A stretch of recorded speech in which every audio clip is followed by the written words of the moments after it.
இன்னைக்கு 80s காட்டன்ல உங்களுக்கு printed saris தான் காமிக்க பாருங்க. சூப்பரா அதுக்கு எல்லாமே பாத்தீங்கன்னா எங்களோட ஓன் வீவிங் சாரீங்க. சாரியோட கலர்ஸ் மட்டும் உங்களுக்காக உங்களுக்கு காமிக்கிற பாருங்க.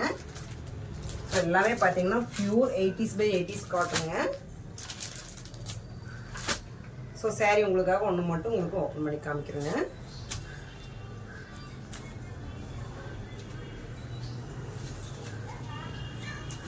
சாரீ பார்த்தீங்கன்னா உங்களுக்கு இந்த மாதிரி தான் வந்திருக்கு. பார்த்தீங்கன்னா உங்களுக்கு முந்தி டிசைனுங்க. ஸோ ப்ளவுஸ் பார்த்தீங்கன்னா உங்களுக்கு இந்த மாதிரி ப்ளைனாக தான் வந்திருக்குங்க. ப்ளவுஸு உங்களுக்கு பியூர் 80s காட்டனில் ப்ளவுஸ் பார்த்தீங்கன்னா இந்த மாதிரி ப்ளைனாக கொடுத்துருக்கோம். ஸோ சாரீ ஃபுல்லு பார்த்தீங்கன்னா இந்த மாதிரி உங்களுக்கு புட்டாஸ் ஆல் ஓவராக வந்துருங்க. ஸோ பார்டர் பார்த்தீங்கன்னா இந்த மாதிரி பிரிண்ட்லேயே கொடுத்துருக்கோம். பார்டர் பார்த்தீங்கன்னா தெரியும் இந்த மாதிரி பிரிண்ட்லேயே வந்துருக்குங்க. இது எல்லாமே பார்த்தீங்கன்னா 80s காட்டனில் உங்களுக்கு பிரிண்டட் சாரீங்க. இன்றைக்கி காமிச்ச கலெக்ஷன் பிடிச்சிருந்ததுன்னா மிஸ் பண்ணிடுறாங்க. உங்கள் ஆர்டர் உடனே புக் பண்ணிக்கோங்க. ஸோ நீங்கள் ஹோல்சேலராக இருந்தீங்கன்னா எங்கள் ஸ்க்ரீனில் தெரிய நம்பருக்கு காண்டாக்ட் பண்ணுங்கள். 10 பீஸ் மட்டும் நீங்கள் எடுத்தீங்கன்னாலே போதும், ஹோல்சேல் ப்ரைஸ்க்கு வாங்கிக்கலாங்க.